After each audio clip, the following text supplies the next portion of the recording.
I know you're asking today, how long will it take? Somebody's asking, how long will prejudice blind the visions of men? I come to say to you this afternoon, however difficult the moment, yes, sir, however frustrating the hour, it will not be long, because true pressure will rise again. How long? Not long. Right here live today on NBTV, folks, we're standing next to none other than the National SCLC President and Emeritus, Dr. Charles Steele. We're going to be interviewing him today, of course, on the Trayvon Martin verdict. We all know, of course, it was an unjust verdict, and we want to get his, of course, rendition on what happened, why it happened, and where we should go from here. Stay tuned right here on NBTV. Because no lie can live forever. Yes, how long? Not long. How long? Because you shall reap what you sow. Yes, how long? Not long. How long? True forever on the scaffold, wrong forever on the throne. Yes, that scaffold sways the future. Behind the dim unknown standeth God within the shadow, keeping watch above his own. How long? Not long. Well, I'm Charles Steele, Jr., President Emeritus, CEO of the Southern Christian Leadership Conference. I'm so happy to be here.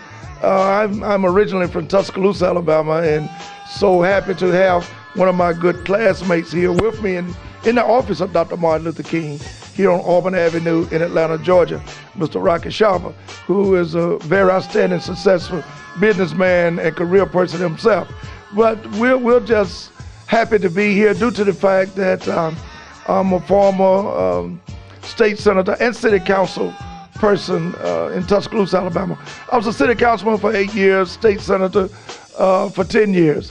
And I left and I resigned my state senate seat because I got the call from Atlanta, Georgia, that I need to come to Atlanta to bring about the stabilizing stability of Dr. King's organization, because many people felt that we have reached the point of our goal in terms of civil rights and we couldn't go any further. People didn't have a vision of knowing what the next step was. Well, first of all, Dr. King was killed because he had vision.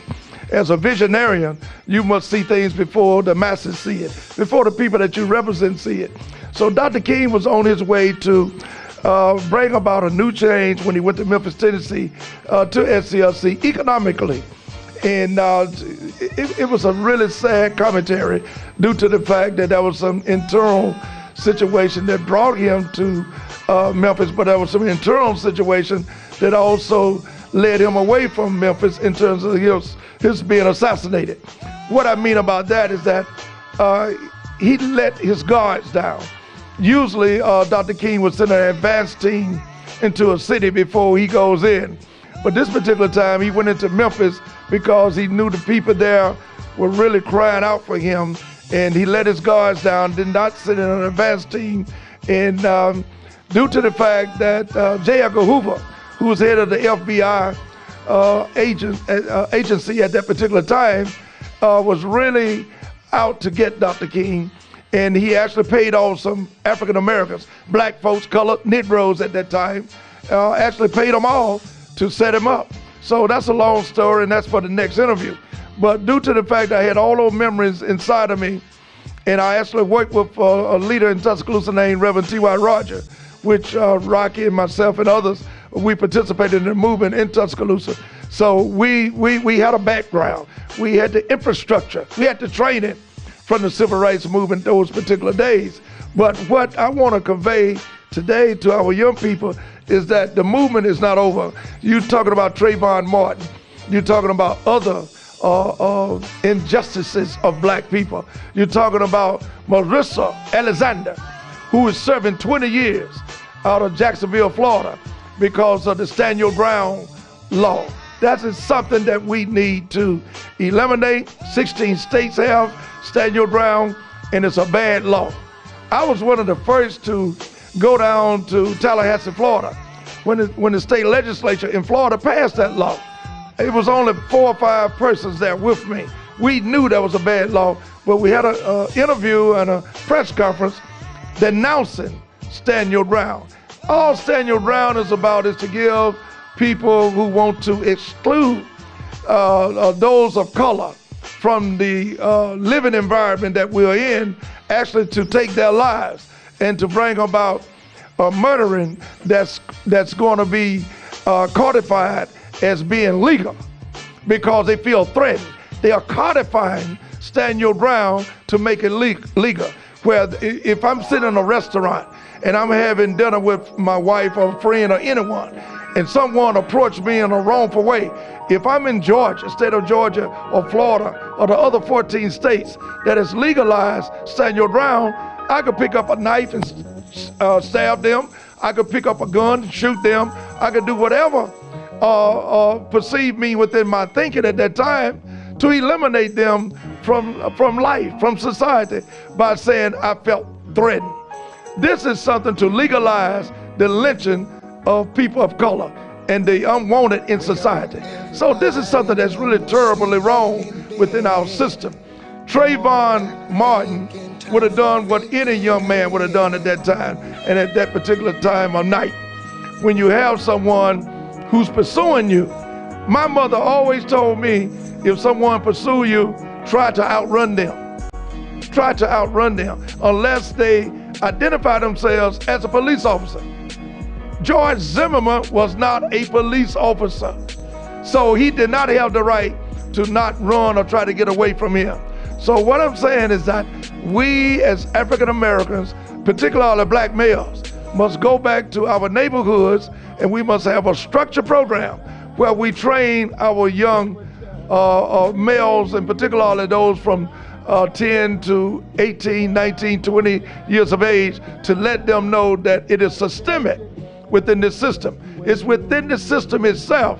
It's just a part of the process where they are targeting young African Americans. And not only just our young males, anything that's black, they are saying get back. They're saying that we're going to take you back to the days of yesteryears where you were not even considered as a citizen. And if we ever thought of you as being a citizen, it was a second-class citizen.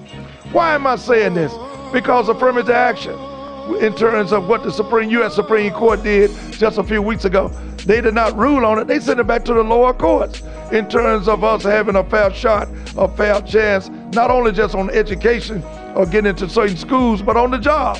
Also, what is so sad at this particular time, the 1965 Voter Rights Act. That's the catalyst of everything, everything. Because if you relinquish or remove the 1965 Voter Rights Act from us as a system, as the United States of America, these United States of America, then what you are saying is that we don't care about your rights as African Americans. We came out of slavery. Everything is not all right. And just because we have a black president doesn't say that we need to remove these safety guards, safety valves that we have within our system. We're saying that we have state rights now. State rights mean you can do anything you want to do, like setting up poll taxes or literacy tests. How many bubbles do you have in a bar soap? That's what they're going back to with the voter ID measures that we have to have in terms to vote. That's another form of discrimination. That's another poll tax. That's another literacy test that we must take. And we're saying to America, and we're saying to the world, we're not going to go back. We're not going to take it any longer. And if you're talking about going back, we're going to go back to the basis of demonstration, the basis of taking it to the street. I remember this in our close when A. Philip Randolph said to President Franklin D. Roosevelt, just before he and Dr. King had the March on Washington. This was several years prior to. A. Philip Randolph, who was a great legend in his own right, actually tried to have the March on Washington before Dr. King, but he was never successful. But until he and Dr. King got together, that's when they had the 1963 March on Washington. But prior to that, he went to FDR, Franklin Delano Roosevelt. He said, Mr. President, we as colored folks, Negroes at that time, we're tired of sitting in the back of the bus. We're tired of second-class citizenship. He said, we are not going to take it anymore. as president, you got to support us. You got to do something to eradicate this type of nonsense and saying African Americans or colored folks or Negroes at that time are not citizens of this country. He said, we're tired of the colored drinking fountains and the colored section of the restaurant or the restroom saying colored folks, and over here you got white men, white ladies restroom. You separate the males and the females, but over here we have just one restroom and it's colored. He said, we're tired of that, Mr. President, and I'm bringing it to you. Do something about it. President Franklin D. Roosevelt looked at A. Philip Randolph and he said, Philip, I heard you, but I want you to do me a favor. He said, what's that, Mr. President? He said, make me do it. Make me take those signs down. Make me eliminate racism and discrimination. When you fill the streets up, Philip, and you have 1 million folks out there at my Capitol building, and you're telling me at the White House in your rallies and your demonstrations, you ain't gonna take it no more, then I can do something about it. Because I believe in what you're doing, but I can't do nothing until you and your people stand up. So I say today, we must stand up, we must continue to fight, and for those of you who get emotional just for 10 days or so, Dr. King called us 10-day Negroes, that we forget everything after 10 days. But I'm here today to say, it's not a moment, it's a movement. It's not a moment, it's a movement. We ain't going nowhere, we are here to stay. Thank you so much.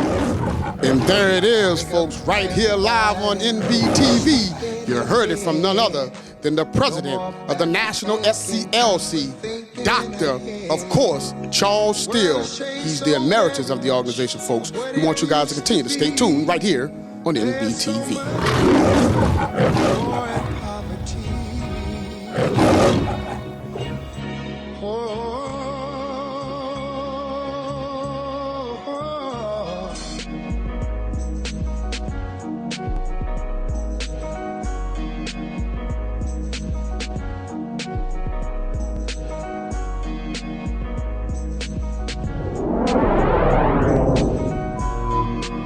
This has been an NBTV production. Why? Because we care.